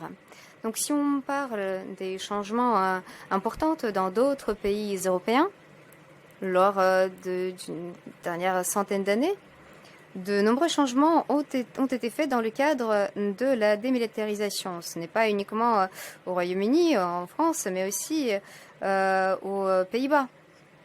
Par exemple, l'opération dans les années 50 en Indonésie, son nom sonne presque comme l'opération spéciale militaire. C'était l'opération policière à l'époque, mais c'est le terme plus ou moins similaire. Et c'est une opération qui n'a pas réussi et le Pays-Bas est passé par une période importante qui leur a permis de devenir le pays qu'ils sont maintenant. Si j'ai bien compris l'idée, si on dit les choses par le bon mot, nous devons permettre au pays d'être désintégré. Si c'est la Confédération, et bien sûr le régime poutinien ne veut pas entendre ces mots, pour eux, prononcer ces mots revient à des actions criminelles. Donc il faut avoir le courage de les prononcer, ces mots. Si nous parlons de cette désintégration, elle peut être faite en critères ethniques, mais aussi en identités différentes. Par exemple, les habitants de l'oblast de Leningrad, quel est leur lien avec Moscou? Non seulement les Tchétchènes, les Bouriates, les habitants de Vladivostok, de Kaliningrad. Peut-être que dans leur système de coordonnées, ce dialogue serait futile parce qu'il pourrait, c'est clair, dans quel pays, dans quelle direction il veut aller. Dans le monde d'aujourd'hui, où les frontières ne sont pas importantes, mais c'est la qualité de vie et les libertés qui sont importantes, une telle réponse apportée à cette question, il me semble, donne de la valeur à nos idées. Parce que, au lieu de dire la Russie sera libre, on peut dire les moscovites seront libres, ou les habitants de Bouriatie, de Guermanlindie, d'autres régions de la Russie. Donc je pense que ça rajoute beaucoup dans notre discussion, dans notre position. Et ce que vous avez dit des lois de la charia, par exemple, c'est une approche basée sur les droits pour trouver des solutions aux plusieurs problèmes.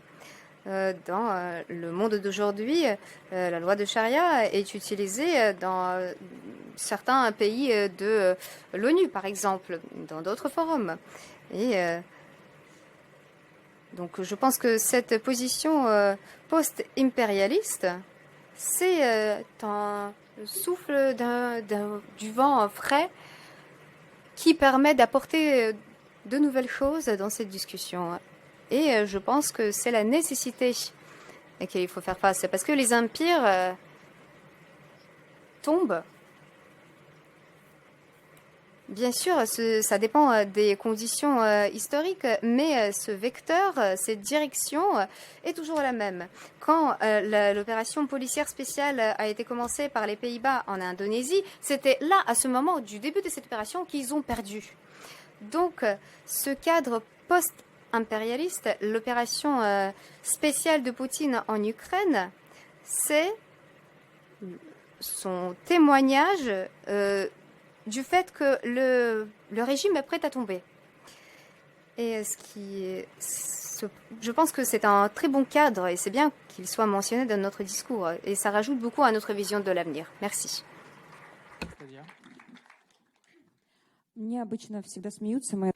Je pense que mes amis, ils rigolent toujours parce que moi je suis une optimiste invétérée. Je pense que c'est plus facile. Je pense que même Boris Akounine, il est plus pessimiste que moi. Mais aujourd'hui, ce qu'on a dit, ça donne beaucoup d'espoir.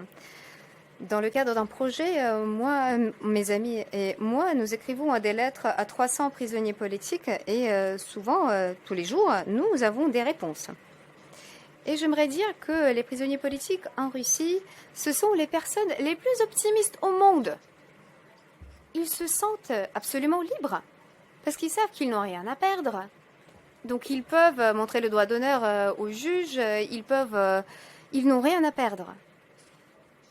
Aujourd'hui, j'ai reçu la lettre de Nikita Belik, le gouverneur, et il me dit: j'ai beaucoup voyagé, j'étais dans 50 pays.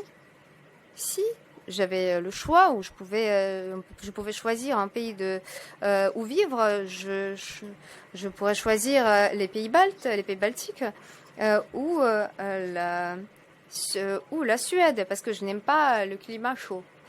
Et c'est comme ça, toutes les lettres, ils partent de la même façon. Donc, ils disent tout le temps, ça va se terminer bientôt.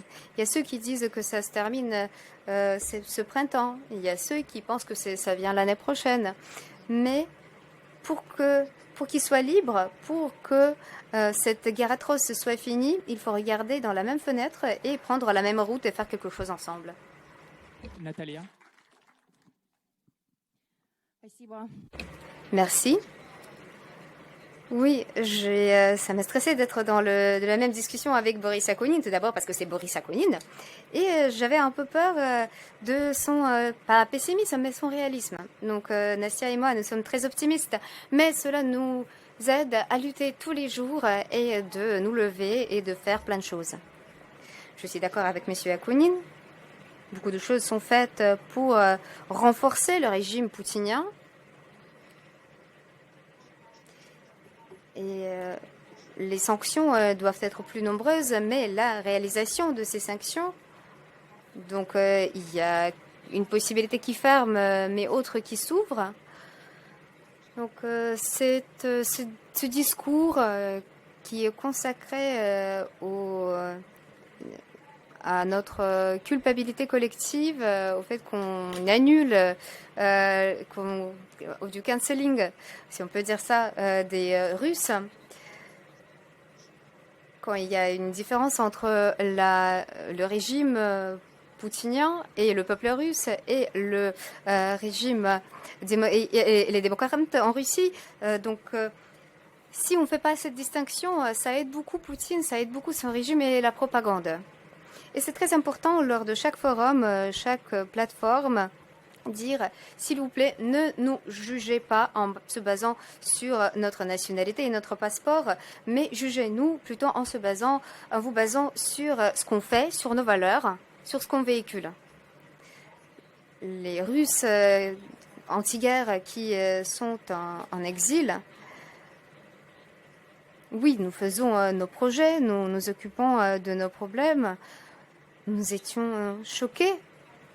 Mais maintenant, le moment est venu quand les médias et les politiciens européens disent qu'on ne nous voit pas, ce qui n'est pas vrai. Mais en fait, nous, de notre côté, on peut se lever aussi, on peut faire plus de choses. Nous devons comprendre en tant que communauté qu'il faut raconter notre histoire pour que ça ne soit pas juste une multitude de voix, pour que nous puissions amplifier nos voix.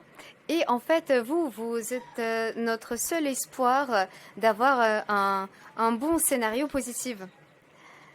Donc, quand vous parlez de votre organisation, racontez les histoires de vos collègues. Vous pouvez dire aussi que vous les estimez beaucoup, que vous les appréciez. Parlez de vos collaborations, de votre travail en commun. C'est très important. À chaque fois que vous parlez de la partie très optimiste de notre société, des prisonniers politiques, vous pouvez rajouter de nouveaux noms.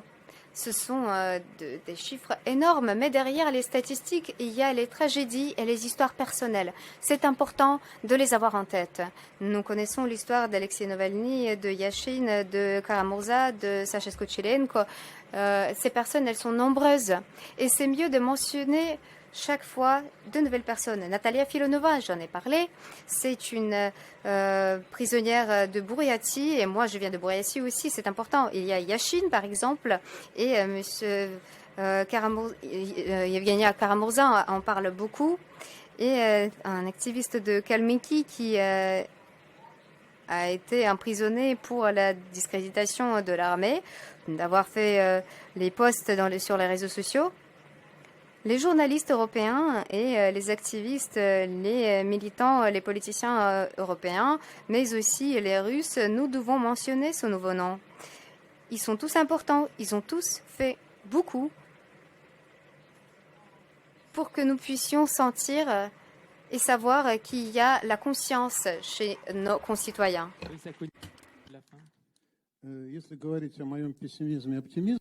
Merci. Donc, si l'on parle de mon optimisme ou pessimisme, moi, j'estime que notre situation, comme le disait Georgi Ivanov il y a 100 ans, cela ne peut pas être plus noir que cela, et personne ne peut nous aider, et il ne faut pas nous aider. Et la dernière phrase, c'est pour moi une raison pour être optimiste aussi. Et la conclusion que j'en tire, c'est-à-dire que là j'étais à Bruxelles, là je suis à Paris, et quelle est la conclusion que j'en tire et que je pourrais partager avec vous. Donc moi j'ai l'impression que nous tous, nous sommes nombreux partout dans le monde et nous devrions arrêter d'attendre que nos leaders politiques se mettent d'accord entre eux et qu'ils établissent un front démocratique. Cela ne se produira pas. Ils ne vont pas se réunir. Ils vont se diviser, ils vont faire les liquidateurs ou lutter contre les bolcheviks, etc. Et qu'ils le fassent. Mais moi, ce que je pense, c'est que nous, notre force, ce sont les bénévoles qui travaillent et qui aident des personnes dans des situations difficiles. Ce sont des personnes de la culture, des intellectuels publics. Et je pense que ces bénévoles qui ont des savoir-faire d'organisation, des savoirs, des connaissances, ils ont cette expérience et ils peuvent organiser un mouvement transfrontalier de solidarité avec nos concitoyens russes et qui sont dans une situation très difficile en Russie. Et je pense que ce mouvement devrait ne devrait pas être un parti politique ou une représentation, mais ce sont des personnes qui mèneront un travail pratique, qui nous réuniront sur la base de ce qui nous unit vraiment. C'est la volonté de nous entraider, d'aider nos concitoyens en Russie, et bien sûr d'aider les Ukrainiens. Et à part cela, la culture, c'est quelque chose qui nous unit également et qui est très fort. Donc je pense que ce mouvement pourrait se baser sur ce mouvement de bénévolat et sur la culture. Et je pense que c'est cela qu'il faut faire sans attendre que les leaders politiques se mettent d'accord et fassent quelque chose. Donc moi, à Bruxelles et ici, je regarde les personnes qui ont appris à travailler de manière très pratique, très concrète, sans être dans cette approche toxique forcément. Et je pense qu'on n'a pas besoin d'aide. Il ne faut pas nous aider. On peut faire tout ce qu'on doit faire. Et il ne faut pas attendre le bon moment. Il faut le faire maintenant. Merci. Je propose qu'on passe la parole à la salle pour des questions si possible, voilà, quand même assez courtes pour que les intervenants aient le temps de répondre et qu'il puisse y avoir plusieurs questions. Et on va faire la même chose que tout à l'heure. On va prendre plusieurs questions et après chacun choisira à laquelle il veut répondre. Мы возьмем несколько вопросов и сразу, и потом участники ответят.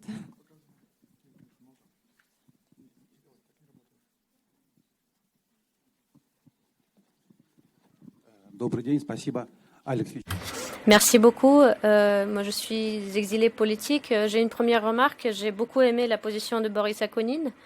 Quand nous parlons de feuille de route, c'est une confédération de républiques qui devrait être établie.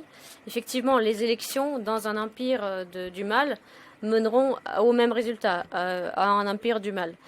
Et deuxième moment, je pense que c'est très important de parler de sanctions, comme l'a dit Boris Akounine également. Il faut vraiment mettre l'accent sur l'entourage de Poutine, les oligarques de Poutine, les fonctionnaires de Poutine qui ont volé le peuple russe, et la corruption a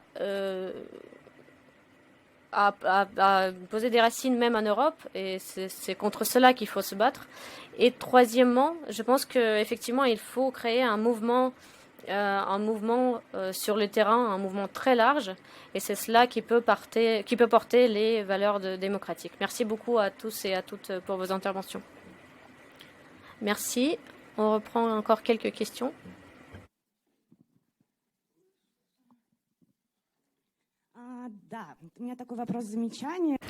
Moi, j'ai une petite remarque et une question.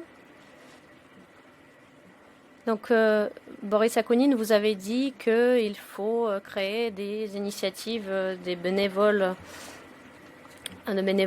communes. Donc, moi, je viens de l'Allemagne. Nous avons des initiatives qui se créent depuis le 24 février. Et partout en Europe, il y a des mouvements de cette nature.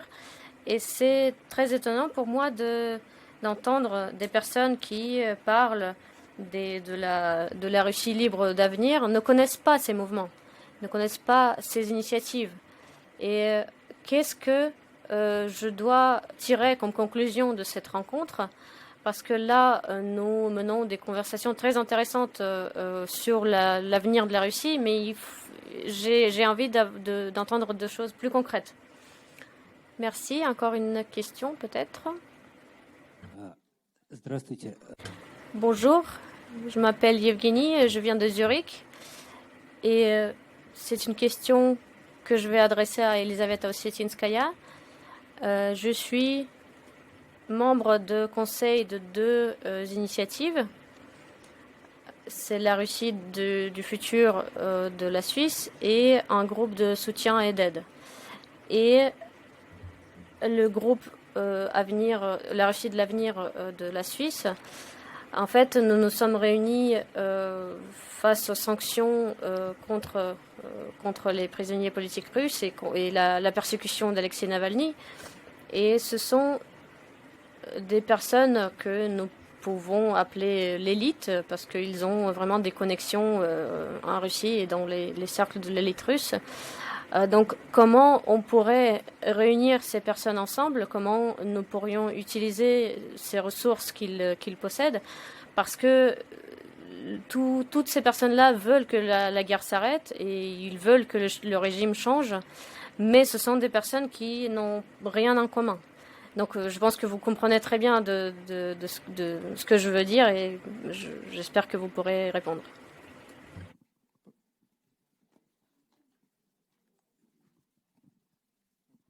Merci. Donc, je ne sais pas lequel ou laquelle d'entre vous peut répondre. Peut-être Elisaveta pour commencer. Oui, bien sûr, c'est une question pour $1 million parce que on pourrait peut-être prétendre avoir le prix Nobel si on a la réponse à cette question. Parce que pour construire cette Russie libre du futur, c'est effectivement très important. Et je pense que il y a une base de valeurs communes qui pourrait réunir ces personnes. Et je pense qu'il y a des outils qui pourraient être utilisés pour les réunir sans parler des questions qui fâchent. Par exemple,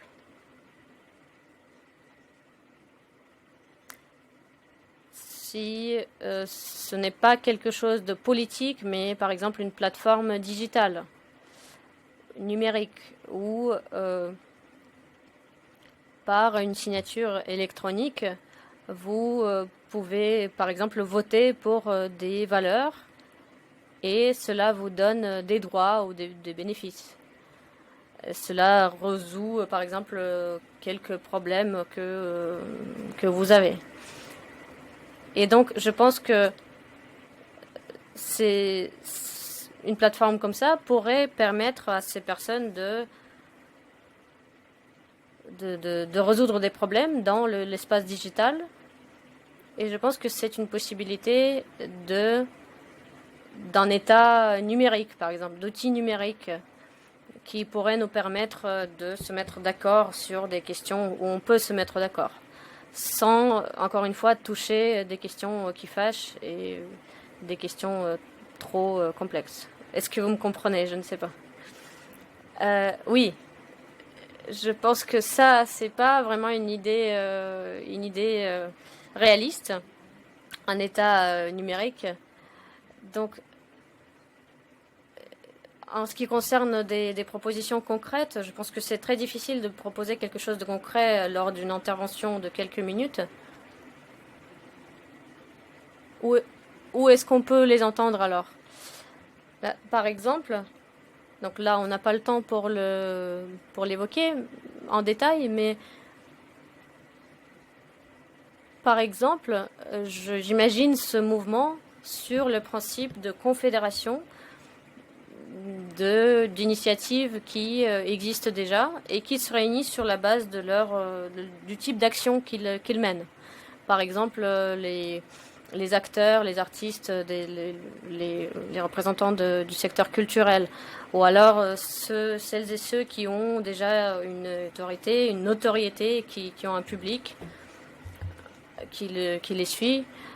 Mais en tout cas, c'est une idée d'union, non pas par une structure de parti, mais par un mouvement de bénévoles. C'est comme cela que je le vois.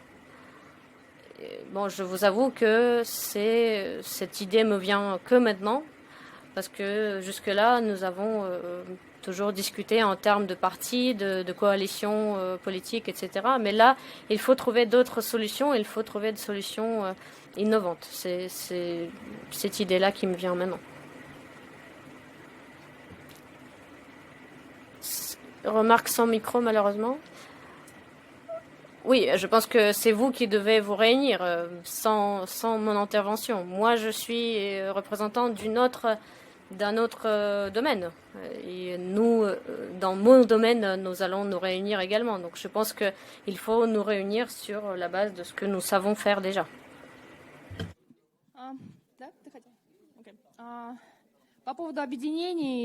En ce qui concerne l'union,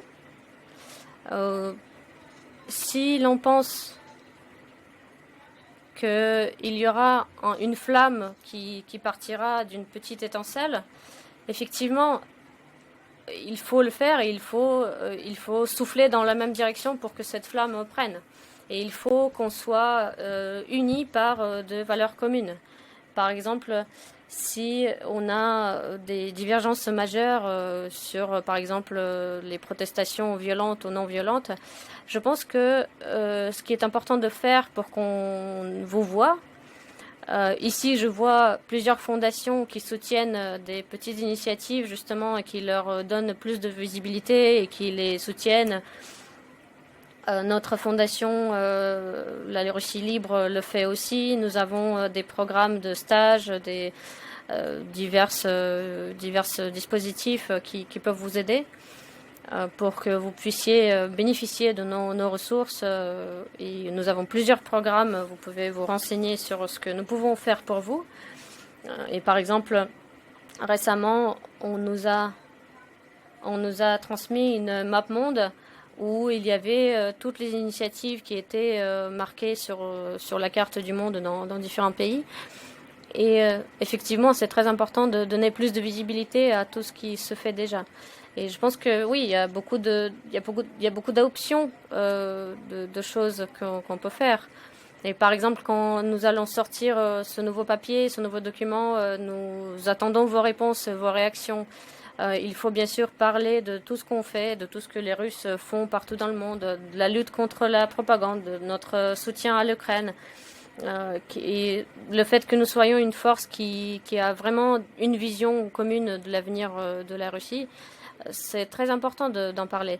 Et je pense que c'est le seul groupe qui peut effectivement créer un avenir démocratique pour la Russie. Nous avons beaucoup d'exemples concrets. Je vais répondre très brièvement aussi.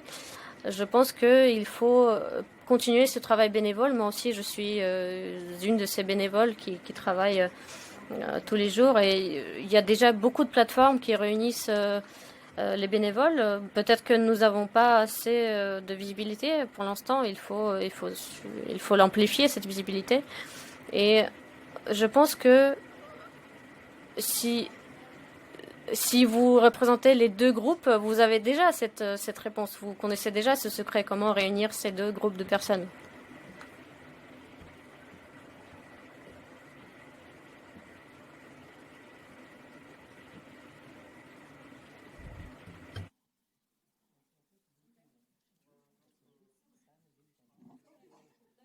Encore quelques questions, on a un peu de temps.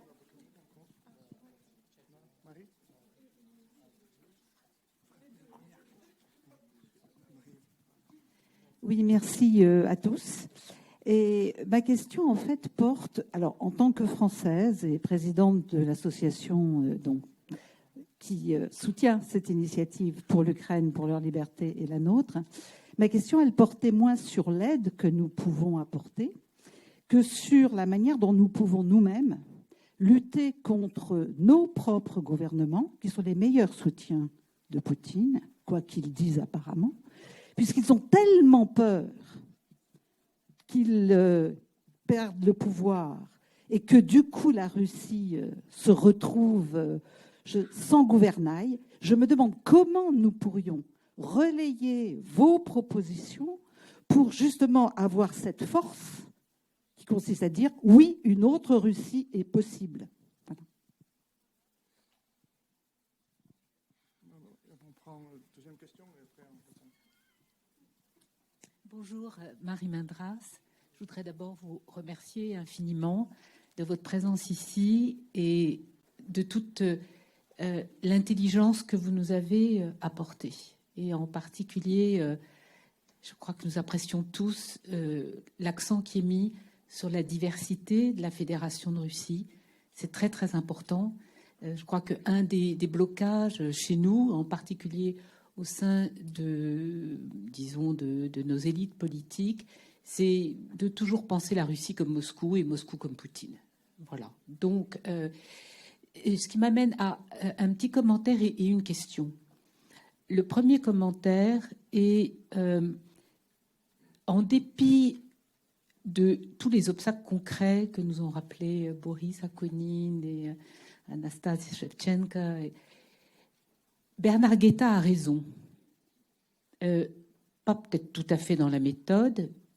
J'aimerais mieux que le grand collège auquel je pense soit féminin, en tout cas très majoritairement féminin, comme en Biélorussie. Ça a été vraiment la grande réussite de la révolution biélorusse, c'était ces 3 femmes. Il y a un effet de surprise, c'est très important en politique. Voici le message que je veux vous faire passer. Comme vous savez, je travaille depuis longtemps sur votre pays, que je connais bien.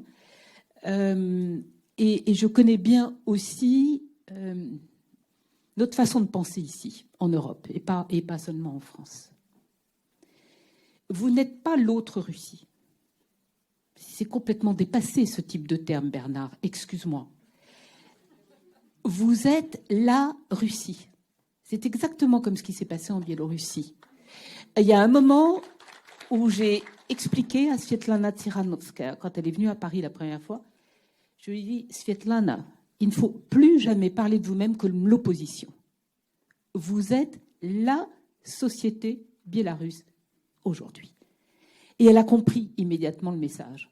Ensuite, je lui ai dit, Svetlana, maintenant, il faut créer une représentation formelle, même si ce n'est pas un gouvernement en exil. Elle avait, mais non, ce n'est pas possible, on va nous dire ça, on va dire ça. Finalement, elle l'a fait, au bout de quelques mois. Et cette représentation en exil, elle n'est dirigée par personne. Elle a évidemment un certain nombre de figures, et en particulier Svetlana Tsikhanovskaya, mais vous êtes un très grand pays, vous avez de grandes figures politiques connues parce que ça fait très longtemps qu'ils sont dans le combat politique, ou qui sont connues aujourd'hui de par leur immense courage, comme Sacha, la fille de Nadezhda. Voilà. Donc, il est très important aujourd'hui, c'est ce que nous attendons, c'est que vous existiez politiquement, formellement. C'est-à-dire que vous arriviez, et vous pouvez le faire sur Internet, puisque encore des dizaines de millions de personnes qui habitent en Fédération de Russie peuvent voter, peuvent dire oui, non, on aimerait bien ça ici. Nous avons besoin, nous, en Europe, nous avons besoin d'une réalité qui vienne de chez vous. Mais que, bien entendu, vous coordonnez d'ici parce que vous êtes en liberté de le faire. Donc, c'est pas, on veut pas un triumvirat, un politburo. On a besoin de savoir que vous êtes effectivement une confédération d'organisations et de très grandes personnalités et que vous avez des contacts permanents avec les habitants de la fédération de l'intérieur. Vous êtes, moi le terme que j'utiliserais, j'ai réfléchi en vous écoutant, vous êtes la Russie démocratique hors les murs de la forteresse. Et ça inclut aussi les habitants de la fédération qui n'ont pas pu partir, n'ont pas voulu partir. Et c'est ainsi que vous grignoterez petit à petit et que même à l'intérieur de la Russie, vous arriverez à convaincre tous les parents que vous écouterez tout à l'heure dans le film magnifique d'André Lochak, qui ne sont jamais d'accord avec leurs enfants parce qu'ils veulent croire que le pouvoir a raison. Voilà. Donc, excusez-moi, j'ai été un peu longue, mais je crois que ça, nous avons besoin d'avoir votre réaction, vos avis, vos commentaires, vos propositions.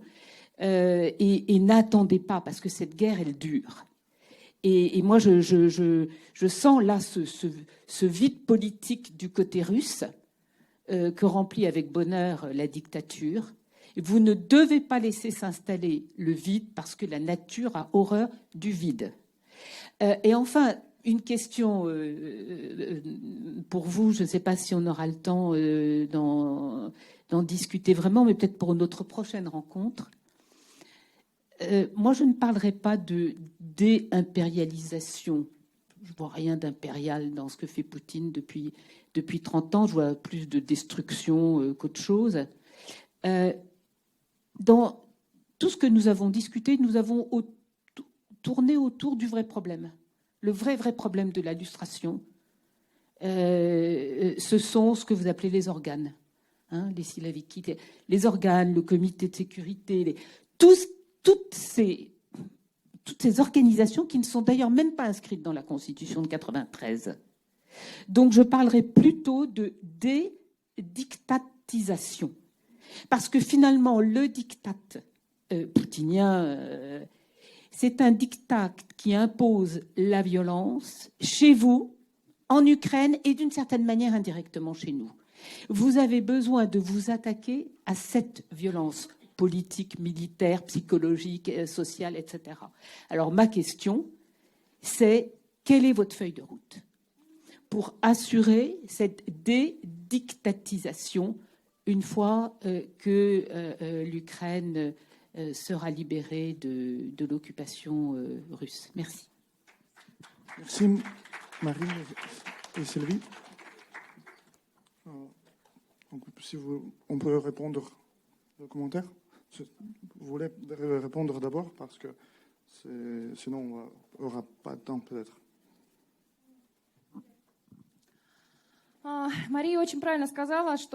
Marie a très correctement dit qu'il ne faut pas que nous nous appelions l'opposition. Nous sommes les vrais Russes, nous sommes les Russes pro-démocratiques qui construisent une Russie normalisée.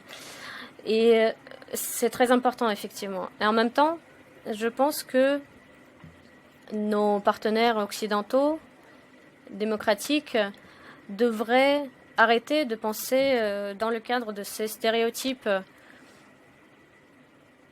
penser que tous les Russes sont des impérialistes, tous les Russes soutiennent Poutine. Et même pour ceux qui savent que ce n'est pas le cas, qui organisent des discussions et autres, souvent, on invite les mêmes intervenants qui sont déjà partout sur tous les plateaux. Il faut, je pense, diversifier et représenter cette Russie diverse. Et pour nous, c'est important également de montrer à nos partenaires à quel point nous sommes variés, nous sommes différents. Nous avons des points de vue variés également. Donc cette lutte pour la démocratisation de la Russie, bien sûr aujourd'hui la priorité c'est d'arrêter la guerre, mais pour nous les Russes pro-démocratiques, la priorité c'est aussi la démocratisation de la Russie. Et pour nous le champ de bataille c'est les valeurs, ce sont les valeurs et ça ne change pas en une seule nuit. Et en même temps il faut déjà y réfléchir, y penser. Il y a beaucoup de travail aussi dans ce domaine. Il y a un long chemin à faire ici. Donc tous ces programmes doivent être soutenus également. Et il y avait une autre question par rapport à ce qu'il faut faire, ce que nous devons faire. Je pense que oui, il faut souligner le fait que nous soyons très diverses en termes d'ethnie, de nationalité. Il faut représenter cette Russie multiple, cette Russie qui a beaucoup de diversité. Et c'est une tâche très complexe. Et peut-être que nous ne pouvons pas tout faire d'un coup. Donc, il faut commencer par construire des institutions et après donner au peuple le droit d'autodétermination. Mais en tout cas, je pense que c'est une force en fait qui nous apporte cet équilibre et qui nous aidera à dépasser cet impérialisme. Mais en tout cas, c'est un travail énorme. Et là, nous avons besoin de soutien. Et en Occident, nous devons nous renforcer. Nous devons profiter de cette expérience de l'Allemagne, par exemple, des Landes, de la gouvernance des territoires. Donc tout cela est très important pour nous. Et je pense qu'il faut faire ce devoir, il faut faire cet exercice de préparation au changement. Je vais dire quelques mots, pardon, j'ai pris le micro très vite. Donc en ce qui concerne les Siloviki, je pense que nous tous, nous voulons rentrer chez nous et ces Siloviki, ils ne vont pas disparaître, ils vont rester dans le même pays avec nous. Donc moi, j'ai beaucoup parlé aux représentants de forces de l'ordre, des structures de force et je n'ai pas, en tout cas dans mon cas, j'en connais pas qui soient pro-Poutine. Je pense que ces personnes pourront changer d'avis très rapidement s'il y a un changement qui s'opère. Et mon expérience de travail avec la police me dit la même chose. Donc moi, je viens d'une famille de militaires et c'est la même situation que j'ai vue dans la communauté des militaires aussi. Ils changent d'avis très vite.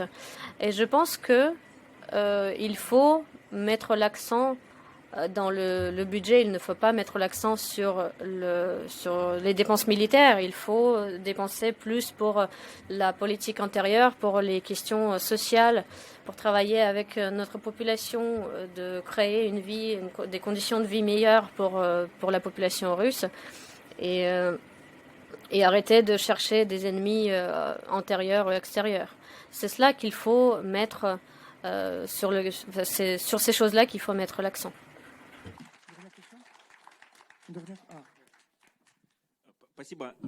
Merci beaucoup. Je vais parler d'une façon encore plus globale de cette situation. Donc, à mon avis, ce n'est pas une confrontation entre l'Occident et l'Orient ou le Navalny et Poutine. Je pense que c'est une confrontation entre la liberté et la dictature. Et la dictature, le diktat, c'est le Parti communiste de la Chine, par exemple, dans le monde d'aujourd'hui. Et nous voyons qu'il y a beaucoup de territoires qui n'ont pas fait leur choix. L'Inde, par exemple. Aujourd'hui, il y a des processus qu'on peut qualifier de libres, mais en même temps, il y a beaucoup de processus qui nous montrent une dictature. Aux États-Unis ou dans des pays d'Afrique. Aux États-Unis, il y a des forces politiques qui nient les libertés de base sur lesquelles se fondent les États-Unis.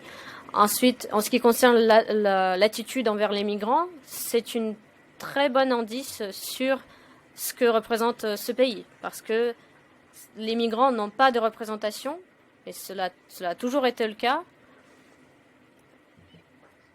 Et l'attitude envers les autres caractérise toujours le système qui existe. Et c'est là qu'il y a une vraie lutte.